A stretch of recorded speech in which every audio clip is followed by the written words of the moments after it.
Unit 4 जो है इसमें हम पढ़ते हैं रिप्रोडक्टिव सिस्टम यानी जनन तंत्र, यानी कि जिससे कि बच्चों के होने की पहले की लेकर के और बच्चों के होने के बाद तक का पूरा जो प्रोसेस है इसको हम इसमें पढ़ते हैं। और इससे पहले सबसे पहले हम जानेंगे सिस्टम, यानी कि जो जनन तंत्र है उसका स्ट्रक्चर क्या है। मेल और फीमेल दोनों में ही हम देखेंगे कि उनकी संरचना किस प्रकार की है और उनके कार्य क्या हैं, उनकी ग्लैंड्स कौन से हैं, वो ग्लैंड्स में से हार्मोन्स कौन से निकलते हैं और वो हार्मोन किस तरह से कार्य करते हैं और वो स्वास्थ्य को किस तरह प्रभावित करते हैं। फिर दूसरा आता है मेंस्ट्रुअल साइकिल, यानी कि मासिक चक्र, जो कि किशोरियों में और महिलाओं में होता है। फिर इसका प्रभाव भी हम देखेंगे कि किस तरह से चलता है और रिप्रोडक्शन में क्या रोल प्ले करता है।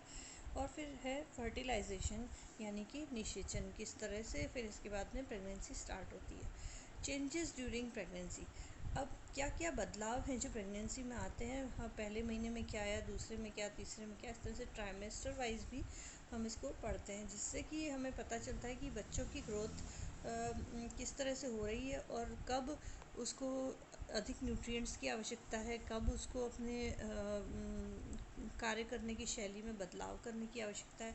तो ये सारी चीज़ें उसमें हम सीखेंगे। फिर उसके बाद में आता है common elements during pregnancy and there management, यानी कि गर्भावस्था के दौरान होने वाली छोटी मोटी या साधारण कष्ट जिनका कि उपचार किया जा सकता है, घर पर ही उसका इलाज किया जा सकता है।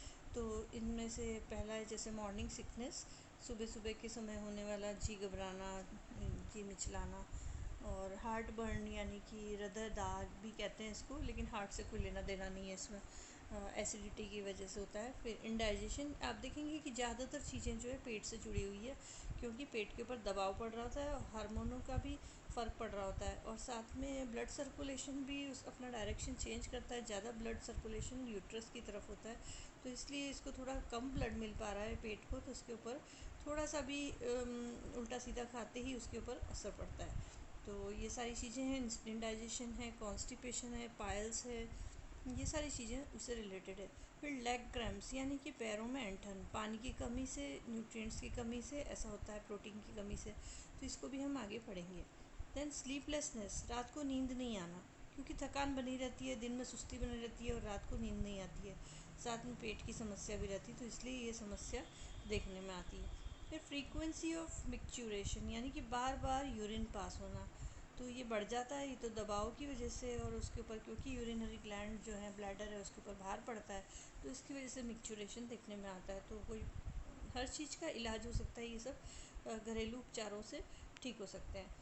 फिर अडीमा, यानी कि सूजन पाई जाती है, ये थोड़ी सी अगर कंट्रोल नहीं की जाए तो ये गंभीर रूप ले सकती है, तो इनका सबका ध्यान रखा जाना चाहिए। अधिकतर एक्सट्रीमिटीज़ में, यानी कि पैरों में और हाथों में, हथेलियों में, यहाँ सूजन पाई जाती है, पर ज़्यादातर महिलाओं में पैरों में, पंजों की तरफ सूजन ज़्यादा देखने में आती है।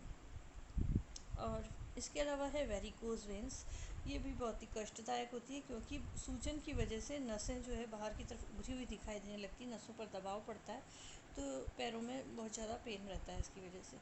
तो ये है वेरिकोज वेंस। फिर इसके बाद में आती है गंभीर अवस्था, यानी कि जैसे टॉक्सीमिया ऑफ प्रेगनेंसी जो है थोड़ी सी गंभीर स्थिति है, और इस पर बहुत जल्दी ही ध्यान दिया जाना चाहिए, क्योंकि ये जान का खतरा भी उपस्थित कर सकती है। तो इसके सिम्टम्स क्या हैं, इसको कैसे पता लगाया जाए और किन चीज़ों का ख्याल रखा जाए, वो हम इसमें पढ़ेंगे।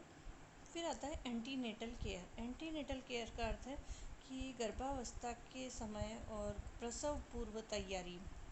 प्रसव पूर्व तैयारी बहुत आवश्यक है, जिससे कि प्रसव जो है सुखद हो सके, जिससे कि रिज़ल्ट्स अच्छे आ सकें।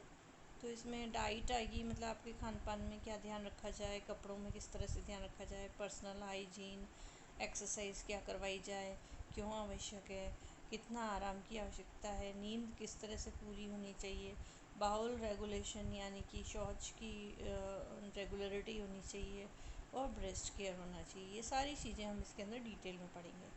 और फिर आता है antenatal clinics and their importance. आजकल हर हॉस्पिटल में एंटीनेटल क्लिनिक होता है, जिसमें कि गर्भवती स्त्रियां वहां पर आकर नियमित अपनी जांच करवा सकती है। सिर्फ उनके लिए होता है, तो इसलिए उनको पूरा टाइम और प्राइवेसी मिलती है, जिससे कि वो आकर के अपनी रेगुलर जांच करवाएं और अपने रिकॉर्ड मेंटेन करवाएं।